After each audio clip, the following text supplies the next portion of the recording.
Pastor Matt, and it's great to be here with you this morning. As you're turning, I just wanted to share a little bit of a personal testimony that happened this week. Many of you know that my past is scarred with many things, and not the least of which is divorce. And many of you know that we're a blended family, and I've got two boys from my first marriage that my wife Tabitha and I love as if they were ours biologically together. And this past week we had a motion in Colorado to make it legal for us to live in Illinois permanently and leave one arm motion. And so we're praising God because, which is good news and bad news for you. It's good news because we're not going anywhere for a while. It's bad news because if you thought you were going to get this summer off with Pastor Brian being on sabbatical, I'm sorry to disappoint you, but we are going to study some scripture. So, with Hebrews 1, we'll just jump right in. Long ago, God spoke many times in many ways to our ancestors through the prophets. But now in these final days, He has spoken to us through His Son. God promised everything to the Son as an inheritance. And through His Son, He made the universe and everything in it. The Son reflects God's own glory, and everything about Him represents God exactly. He sustains the universe by His mighty power and His command. He died to cleanse us from the state of sin. He sat down at the place of honor at the right hand of the majestic God of heaven. This shows that God's Son is far greater than angels, just as the name God has given Him is far greater than their names. For God never said to any angel what He said to Jesus. You are my Son. Today I have become your Father. And again God said, I will be His Father and He will be my Son. And then, when He presented His honored Son to the world, God said, let all the angels worship Him. God calls His angels messengers, swift as the wind, and servants made of flaming fire. But to His Son He says, your throne, O God, endures forever and ever. Your royal power is expressed in the righteousness. You love what is right and hate what is wrong. Therefore, God, your God, has anointed you, pouring out the oil of joy on you more than anyone else.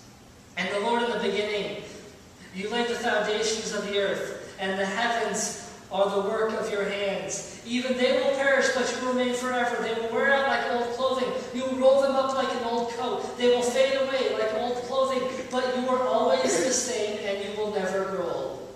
And God never said that to an angel as He did His Son. Sit and honor at my right hand until I humble your enemies, making them a footstool under your feet. But angels are our only servants. They are spirits sent from God for those who will receive salvation.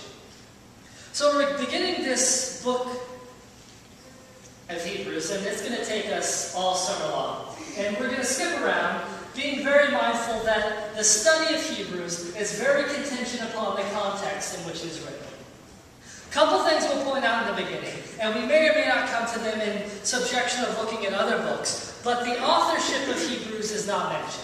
Now, we're not going to spend a lot of time debating this or even talking about it because, in my opinion, it's a useless argument.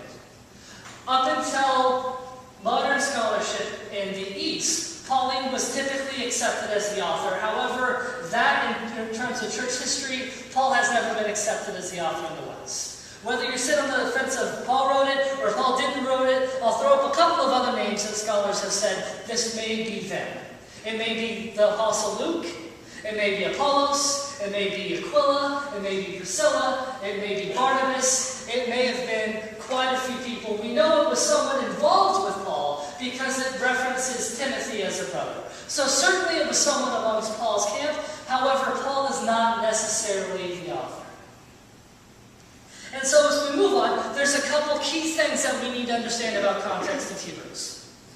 The Hebrews, as this book was written, was a church in exile, but not in exile because of persecution, as much as in exile amongst their own people. And what I mean by this is this. This is a document written prior to the Nero persecution. So we're not talking Christians being thrown in the Roman Colosseum and destroyed by lions, as much as it is believed that the Hebrews were a sect of Jewish rabbis who had withdrawn from the Jewish tradition and began their own study of Christian tradition. And so the persecution they're facing is not that of death from the outside world, but it's the threat of death and excommunication from their own people. And this is going to become critical to our understanding, not as much today as it will be when we get to chapter 2, 6, and 10. And we'll deal with that when we get there. So for today's context, we begin in the beginning. Long ago, God spoke in many times and in many ways to our ancestors through the prophets. So we begin, and we have to keep in our mind, we have to put on our Jewish thinking hats as we read through the scripture. We have to think of Hebrews as a Hebrew would. And the other day, I was sitting down at dinner when I was in Colorado with an old friend, and she made the comment, "I'm so glad we don't serve the God of the Old Testament." And she's thinking Sodom and Gomorrah, she's thinking the flood, she's thinking the people that God allowed the Hebrews to conquer. And that thought process, although attractive, is incorrect. And it's incorrect for this reason. That supposes that there was a God of the old, and that there is a God of the new. As if somehow in between Malachi and Matthew God died, or God changed, or God became something other than God was. And this is simply not true. And so the author of Hebrews starts out by reminiscing and referencing the prophets of the Old Testament to say, hey, look, Jesus was not the abolishment of that God.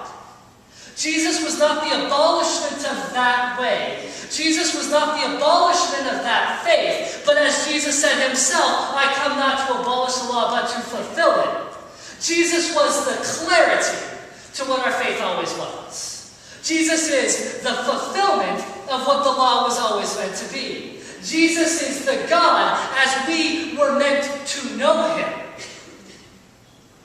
And so he starts from the very beginning saying, loved ones, our faith is not 2,000 years old. Our faith was not created on the cross. Our faith was created when Adam was formed out of dust. And we understand that through Christ. And so Hebrews becomes the most Jewish of all the New Testament books. Hebrews becomes the most Old Testament of all the New Testament epistles. And so we're going to be challenged to do this. And I would challenge you to start now, read through Leviticus and Numbers. I know it's a dry study. I know it can be boring. I know you won't like it. But certainly I believe God will reward your study because things as we get in further and further will begin to click. So if nothing else, at least read Leviticus chapter 16. If nothing else, start there. And so it begins, and he says, but now in these final days he has spoken to us through his Son. If we just pause there for a second. The author of Hebrews establishes that there were prophets. And in the Hebrew Jewish mindset, they would be sons of God. And we're talking plural. I'm a son of God, you're a son of God, Moses was a son of God, Abraham was a son of God, Isaac, Noah. We're talking sons of God, plural. They were referred to as sons of God. The prophets carried that title. That title was not significantly alone Jesus's up until this point. And he says, but God says he is his son. Singular. So what the writer has simply done is he has elevated Jesus from the level of the prophets who in a Hebrew mindset were above humanity. There was the common people, prophets, and the high priest in terms of the hierarchy of God. The writer has just elevated Jesus above all of those things. The writer has just elevated Jesus' authority above the prophets of the Old Testament by singularly calling him his son. Not a son of God, not one of the sons of God, but his son. He has elevated him to a status that was not given to an Old Testament prophet, that was not given to a high priest in the line of Aaron, that was not given to anyone in humanity. He was elevated